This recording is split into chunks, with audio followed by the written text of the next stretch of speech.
আসসালামু আলাইকুম বন্ধুগণ, আজকে আপনাদের মাঝে নিয়ে আসলাম হাতে মাখানো গরুর মাংস রেসিপি।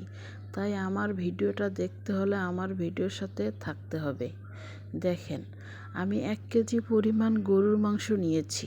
মাংসটা সুন্দরভাবে পরিষ্কার করে ধুয়ে নিয়েছি। বড় একটা কড়াইয়ের মধ্যে নিয়েছি। কড়াইতে নেওয়ার পর দেখেন আমি আস্ত গরম মশলা, সাদা এলাচ, কালো এলাচ সব দিয়ে দিলাম, গোলমরিচ। তারপর কুচি করা পেঁয়াজ নিয়েছি, কুচি করা পেঁয়াজ দিয়ে দিলাম।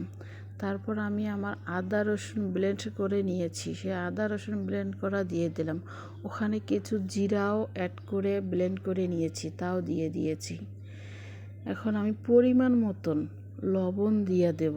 1 কেজি গোস্তর পরিমাণে যেটুক লাগে 2 চামচ লবণ দিয়ে দিচ্ছি। তারপর 1 চামচ হলুদের গুঁড়া দিয়ে দিয়েছি, 2 চামচ মরিচের গুঁড়া দিয়ে দিয়েছি, তারপর 2 চামচ জিরার গুঁড়া দিয়ে দিয়েছি, 1 চামচ ধনিয়ার গুঁড়া দিয়েছি এবং কিছু তেল অ্যাড করে দিয়ে দিলাম।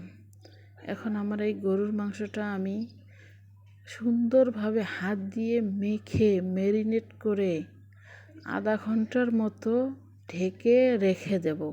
কেন জানেন? এইভাবে ঢেকে রেখে দিলে, আধা ঘন্টা ম্যারিনেট করে রাখলে গরুর মাংসর ভিতরে যা যা আমি দিয়ে দিলাম মশলা সব সুন্দরভাবে ভিতরে যাবে। কারণ এই মাংসটার নিয়ম হচ্ছে এইভাবে মেখে, মশলা দিয়ে মেখে রাখতে হয়, কিন্তু এইভাবে রান্না করে অনেক সুস্বাদু হয়। তাই আমার 10 মিনিট ঢেকে রাখার পর আমি আবার চুলার মধ্যে দিয়ে দিলাম। চুলার মধ্যে দিয়ে হাতে যে মাখানো ছিল সে মাখানো একটু পানি দিয়ে ঢেকে দিয়েছি। দেখেন ওই পানিতেই আমার মাংসটা হইতে আছে।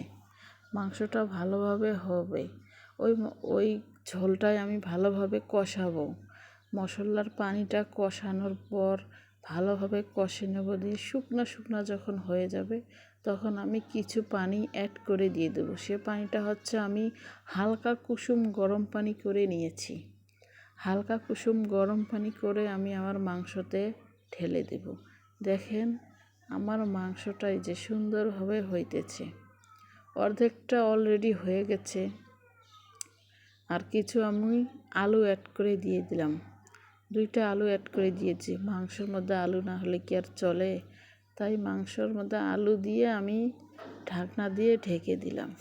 ঢেকে দেওয়ার পর আমার কিছুটা মাংস সুন্দরভাবে হয়ে গেছে। এখন অলরেডি হয়ে গেছে, অসাধারণ। এখন আমি কিছু ঝোলের পানি অ্যাড করে দিয়ে দেবো। এই দেখেন আমার মাংসটা অলরেডি ফাইনালি হয়ে গেল।